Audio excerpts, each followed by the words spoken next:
হাই everyone 30 day ছিৰিজৰ day 5লৈ আপোনালোকক স্বাগতম জনাইছোঁ। মই মৌচুমী কোঁৱৰ আৰু মই বিভিন্ন ধৰণৰ হাতৰ কামৰ সৈতে জড়িত হৈ আছোঁ। বিশেষকৈ মই ঊলৰ কামৰ সৈতে জড়িত হৈ আছোঁ। যিহেতু উইকেণ্ড আছিলে, উইকেণ্ডত ঘৰলৈ বুলি গৈছিলোঁ আৰু প্ৰায় আমি ঘৰ গৈ থকা হয়েই, যিহেতু কৰ্মসূত্ৰে আমি বেলেগ এখন ঠাইত এতিয়া বৰ্তমান আছোঁ।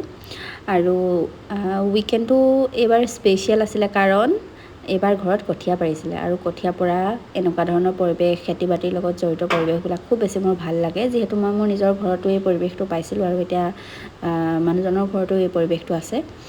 আৰু এইফালে জোনাকক দেখিছেনে, সি খুব বেছি ভাল পায় এইবিলাক। আৰু সি আগদিনাখন ৰাতিও একেবাৰে ৰাতিপুৱাতে উঠিছে যে সি খেতি কৰা জেগাটোলৈ যাব, তাত পানী খচিব, পুখুৰীত নামিব, গা ধুব, খুব বেছি এক্সাইটেড হৈ থাকে। আচলতে সৰু ল'ৰাক এই পৰিৱেশটো দিব লাগে। ইহঁতে এইবিলাক দেখিলেহে পাছলৈ এই বস্তুখিনি জীয়াই থাকিব। যিহেতু আজিকালি প্ৰায় এইবিলাক লুপ্তই হ'ব ধৰিছে। গাঁওবিলাকত আছে এই পৰিৱেশ, কিন্তু চহৰীয়া ঠাইত একেবাৰে দেখিবলৈ পোৱা নাযায়।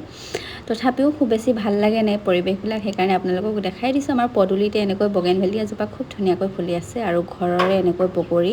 আচলতে ঘৰবোৰত বাৰীখনত একপাক মাৰি দিলেই বিভিন্ন শাক পাচলি পোৱা যায়, নহয়নে? আজিলৈ আহিছোঁ, বাই।